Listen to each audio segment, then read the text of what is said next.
You see a 15-year-old Indian boy in an American mall trying to figure out which t-shirt to buy. He looks at different colors. It's confusing. He looks at the blue color. He looks at the red one. Then he again looks at the plain white one. He doesn't know which one to buy. He's confused. He's still trying to figure out if he should buy the red one. The red one is catching his attention. Or if he should go for the blue one, which looks more soothing to him. For a while he thought that if he goes around in the mall and clear his head, maybe that will help him take a decision.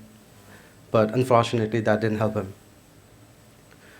That 15-year-old boy was me during my exchange year to United States. It's not because we could not make a decision. It was more the seniors, the parents, they are the ones who are supposed to take decisions for us. It's because they have more experience. It's because they have seen more than us. So when I was in the States during my exchange year, it was the first time when I actually saw the cultural differences. It was something unique. It was something different. The things they used to do, the way they used to do, the lifestyle they had was completely different. I remember waking up every morning and my host dad and my host mom giving me a very tight hug. Not for 2 seconds or 3 seconds, it was for 2 minutes and 3 minutes.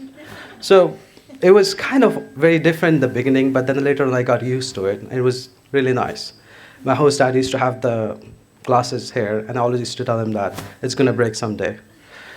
So other things like having dinner at 5:30 or 6 o'clock, it does not make sense. We Indians have dinner at 8, 9, 10, 11, sometimes 12. It doesn't really matter, but they have that exact timing. Or using the scientific calculator for maths. We Indians are smart, accept it. Come on, we don't need calculators. But they wanted us to use the calculators, and I got a D in pre-calculus. So I was like, okay. So I see these differences. I acknowledge the struggle I had, the conflict that was with me. And all these things I learned. When my exchange year got over, I came back to India, and I had an interesting experience. I was not the same person I was before. I had a lot of learnings. I saw the differences, and the major thing was that I had multiple identities. I was an amalgamation of Indian culture as well as the American culture.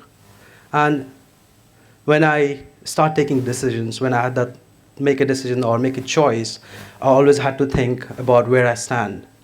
It was summer of 2010, and I was back from the States, and I was walking around, and the sun was up in the sky. It was sunny. So when that happened, I was wearing my shorts, I was wearing my blue t-shirt, and I was going for the ice cream shop. And I couldn't see many people, but there were 4 or 5 elderly people sitting on one side. And when I was walking, these guys stopped me, and they're like, come over here. I went to them. I'm like, okay, what's gonna happen? So one of them said that, why are you wearing shorts? Before I could even answer the question, then another guy said that, it's prohibited in our religion. Why would you do something like that? So before I could think of an answer, before I wanted to give them the answer, what happened was that I was berated, I was criticized, commented upon that, what you are doing is wrong. I was labeled as, a culturally deviant person who has no respect for the Indian culture, or my parents never taught me the value of my own religion. Now all that thing came to me. For a while, I stood there. I thought maybe, what should I do about it? Each cell of my body wanted to give them an answer that, hey, listen, old man, this is my life, I'm supposed to do what I want to do with it. And speaking of religion, isn't that something personal? But I stood there, and all I did was did complete opposite. I was standing, I was not looking into their eyes, I was nodding, and I was looking below. And I just gave them this confirmation that I'm agreeing with whatever you're saying. After a while, when it all got over, I walked away. And when I do the reflection, when I think about it, why I did what I had to do that time, I could have done something completely different. What was going on in my head? Perhaps giving them the answer that I thought would be a best answer. or the logical answer because it's something personal to me, but I didn't. The reason I see it is it was a bigger picture. I was looking at the bigger picture. My identity in my community was not just about myself.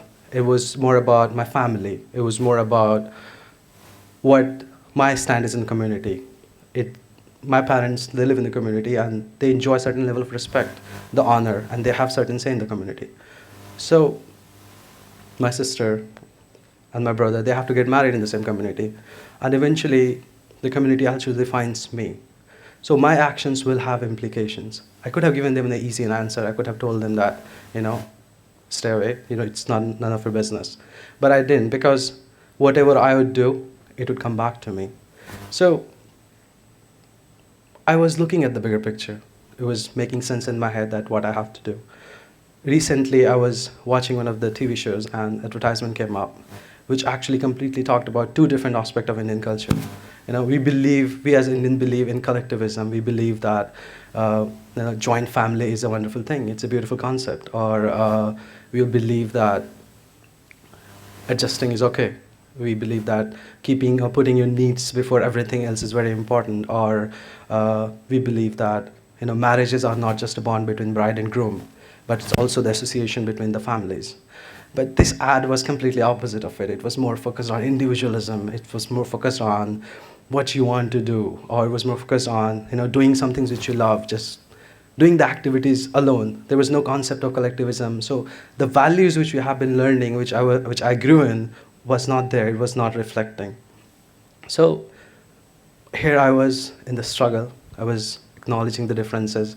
And I'm like, okay, I'm in India and the culture is diversified and I see this completely different perspective within India. Which one I should follow?